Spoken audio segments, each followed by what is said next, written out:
No quadro Atualidades, você vai saber quais são os direitos dos consumidores nesse período de tantas greves. Curitiba ainda não está preparada para oferecer boa infraestrutura para os ciclistas. O meio de locomoção, não poluente, não tem espaço para trafegar na capital paranaense. Começaram nesta terça-feira as obras na Arena da Baixada para a Copa do Mundo de 2014. Serão investidos cerca de 180 milhões de reais e vai ficar pronta em dezembro de 2012. Meu nome é Raíssa Baú. E eu sou Leonardo Celeste. O Tela 1 de hoje está no ar.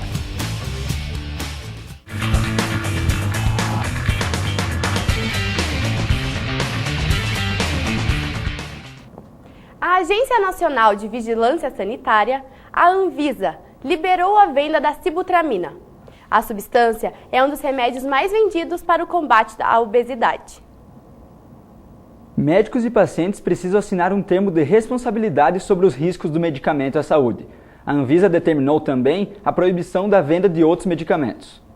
Todos os inibidores de apetite, derivados da anfetamina, terão que sair de circulação. As farmácias têm 2 meses para tirá-los das prateleiras. Greve dos bancários, greve dos correios, greve dos dentistas. E onde é que fica o consumidor no meio disso? Georgia Geschweder foi até o Procon para esclarecer isso pra gente.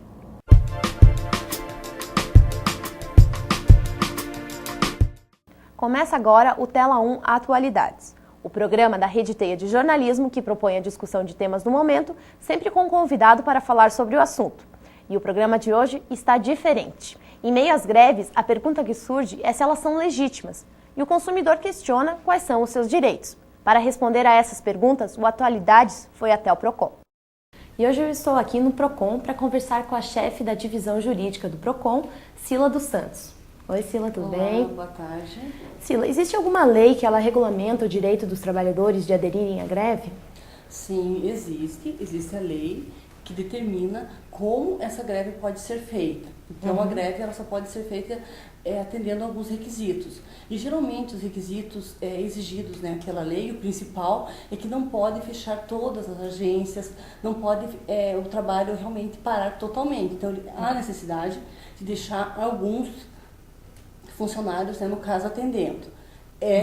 Pode ser feita a lei, ela é amparada, ela é protegida, mas não pode fechar tudo, total. Tem que deixar uma porcentagem de trabalhadores naquela atividade. A lei da greve, ela realmente é nacional e vale para toda a categoria que vai fazer uma greve. Então, não importa se aplica-se ao Código de Defesa do Consumidor ou não. Tanto o profissional liberal, os médicos, os dentistas, também tem que cumprir o que dispõe a greve. A lei da greve, senão, essa greve é declarada inconstitucional e aí os grevistas têm que voltar imediatamente ao trabalho. Então, geralmente o sindicato dessa categoria tem o conhecimento da legislação da lei de greve e tem que manter o mínimo de 30% funcionando. Esse consumidor, qual que é os primeiros passos que ele dá depois de ele perceber que ele não recebeu a conta do correio, por exemplo, ou que ele não recebeu a entrega? Qual é o procedimento que ele deve tomar? O consumidor que já tinha algum serviço solicitado antes e não chegou agora, e ele entrou em contato com o fornecedor primeira orientação é entrar em contato com o fornecedor. Só que esse contato ele tem que ser fácil, ele tem que ser claro, ele não pode ser dificultoso para o consumidor. Então o consumidor tenta, se tiver um telefone fácil, em que o fornecedor atenda rápido, ele liga para o fornecedor e tenta uma solução. Se ele não conseguir falar com o fornecedor, o segundo passo é comparecer ao Procon. E se por acaso ele não se sentir atendido ou se o processo que ele tomou, ele achou que o Procon não deu conta de ressarcir ele de alguma maneira, qual que é o próximo passo? O Procon, ele é um órgão administrativo, Então, nós temos a audiência conciliatória, onde a gente chama o consumidor e o fornecedor para tentar a resolução, se na carta de encaminhamento que foi feita anteriormente, que antecede o processo administrativo, aquela reclamação não foi resolvida. Então, nós damos a primeira opção para o fornecedor da carta de encaminhamento. Não resolveu, vem a segunda parte, que seria a audiência de conciliação. Não houve a resolução na audiência de conciliação para o consumidor, o fornecedor ele vai ter o processo analisado analisado pela divisão jurídica e pode receber uma sanção administrativa equivalente de 200 UFIs a 3 milhões de UFIs, né? Que equivale a R$212 a mais de 3 milhões de reais. A gente sempre tem orientado os consumidores, orientado, né, eles individualmente para que com certeza venham ao PROCON, mesmo porque o índice de resolução que nós temos na audiência é muito grande, é de mais de 85% das audiências elas são resolvidas. Então nós temos um índice muito grande. E o atendimento diário, como é que é o movimento? Nós distribuímos senhas, né, pela manhã, se eu não me engano são 100 senhas pela manhã e depois 50 senhas à tarde. Mas essas senhas geralmente são atendidos muito mais consumidores do que isso. O que a gente só orienta para o consumidor também é que ele ligue primeiro para o nosso 0800 para verificar a documentação que ele tem que trazer. Porque às vezes ele vem até o PROCON, a reclamação dele é procedente, a gente poderia formalizar, mas ele esquece de trazer algum documento que é essencial para a abertura dessa reclamação. Então, qualquer dúvida que ele tenha em relação ao documento que ele precisa trazer, entrar em contato primeiro no 0800 41 15 12, vai orientar exatamente quais os documentos que ele tem que trazer. Os básicos que a gente pede é sempre fotocópia de RG, CPF, comprovante de residência e comprovante de relação de consumo. Aquele consumidor, então, ele vai ter que trazer nota fiscal, recibo, contrato, alguma coisa que vincule ele ao fornecedor. Se o fornecedor é que não entregou nenhum documento, o que impossibilita o consumidor de trazer esse documento, aí o consumidor vem e vai explicar para nós a impossibilidade de trazer esses documentos e a gente vai notificar o fornecedor para que entregue imediatamente esses documentos para possibilitar a abertura da reclamação pelo consumidor. Então tá certo, obrigada, Sila. Obrigada. Na semana que vem eu volto com mais atualidades para você.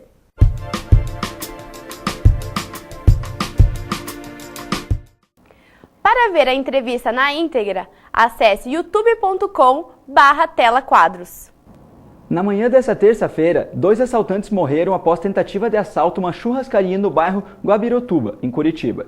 A polícia militar foi acionada e houve troca de tiros. Os funcionários da churrascaria e os policiais não ficaram feridos. E o tempo mudou na capital paranaense.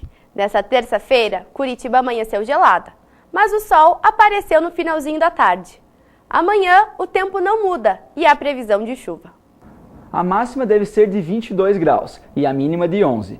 No litoral, céu nublado. A temperatura vai variar entre 23 e 18 graus. Na manhã dessa terça-feira, foi dado o pontapé inicial para as obras na Arena da Baixada, para a Copa do Mundo de 2014. O evento contou com a presença do governador do Paraná, Beto Richa, e do prefeito de Curitiba, Luciano Dutti. A previsão é que a obra seja finalizada em dezembro de 2012.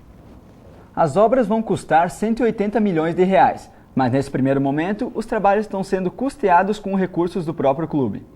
E você sabia que setembro é o mês da bicicleta? Há 5 anos, os ciclistas se reúnem para pedir melhores condições de mobilidade em Curitiba. Curitiba é a capital brasileira com maior quantidade de carros por habitante. Conta com 0,72% de carros para cada curitibano. O número é maior que o dobro da média nacional. Será que as pessoas estariam dispostas a contribuir para a sustentabilidade e o meio ambiente, deixando os carros em casa e indo trabalhar de bicicleta? Não, devido à distância do meu trabalho para minha residência. Deixaria. Meu trabalho é até perto da minha casa, não seria o problema. Não. Com certeza. Eu faço isso uma vez por semana. Eu vou fazer isso em breve. Você acha que Curitiba está preparada para receber os ciclistas nas ruas? É melhor que muita cidade, mas não está preparada ainda, eu acho. Falta muito... Não é nem infraestrutura, é muito mais respeito por parte da pessoa.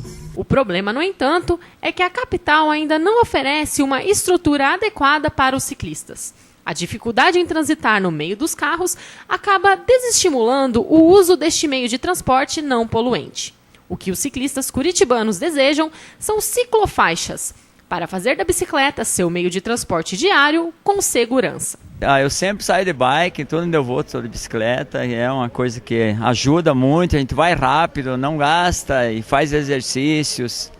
Só a dificuldade maior é justamente porque tem muito pouca ciclovia, né, e não tem ciclofaixa. Roseli Arins, conhecida como dinossauro da bicicletada, por ser ativista desde os anos 80, explica quais eram suas dificuldades em transitar pelas ruas da cidade na época e o que mudou. Eu lembro assim, nitidamente de pensar, Eu queria um risquinho na rua, uma linhazinha vermelha, por onde eu pudesse ter um espaço seguro, né, para me deslocar.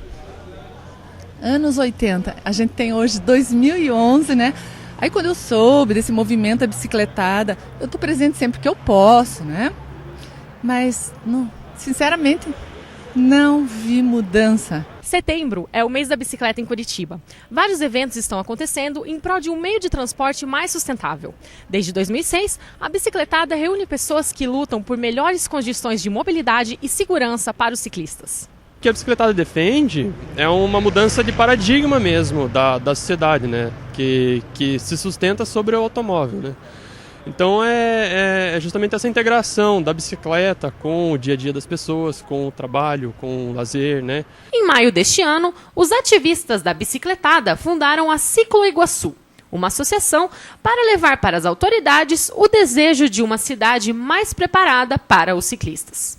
Com mais força. Então a gente fundou a associação, ela está participando de conversas com o IPUC, ela está cobrando da prefeitura e dos órgãos uma postura, como eu disse, mais proativa, e a gente não tem a utopia de que todo mundo vai andar de bicicleta, mas a gente tem a visão clara de que a cidade de Curitiba, em 2011, que a gente está, precisa mudar alguns parâmetros, né? Vamos lutar para isso, hora de mudar, chega!